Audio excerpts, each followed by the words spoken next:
Assalomu alaykum hurmatli dehqonlar, aka-ukalar. Yurtimiz ahli mana 13-may 2026-yil Andijon viloyati Qo'rg'ontepa tumanida mana 5 gektarli maydonimizga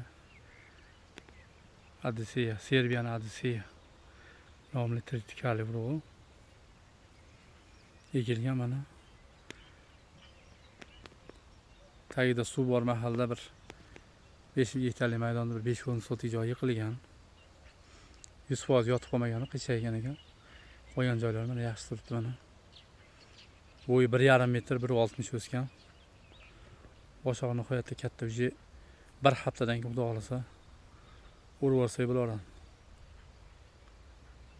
Silos uchun mana. Boshog'i nihoyatda zo'r mana. Bosh tomonlari ham qarovsiz, joylari ham uvat qismi ham o'zi. Mana suv dori kesak tegmasa tegmagan joylari ham a'lo darajada, ichlari o'ta zo'r.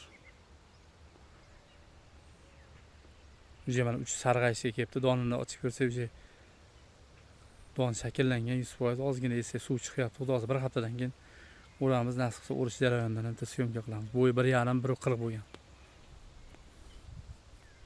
Agar u qariqning ichida 1,70, 1,60 lik odam yursa ko'rinmaydi umuman. Agatning ichida yursa bo'ynidan keladi, bemalol yelkadan keladi. Boshog'i nihoyatda katta. Xudo xolasa donlari ham yaxshi.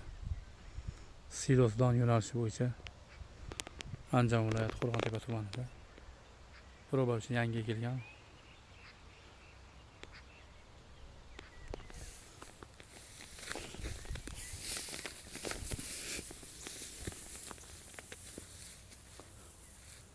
Boshoqlar nihoyatda katta. Deyarli begona o'tlar yo'q.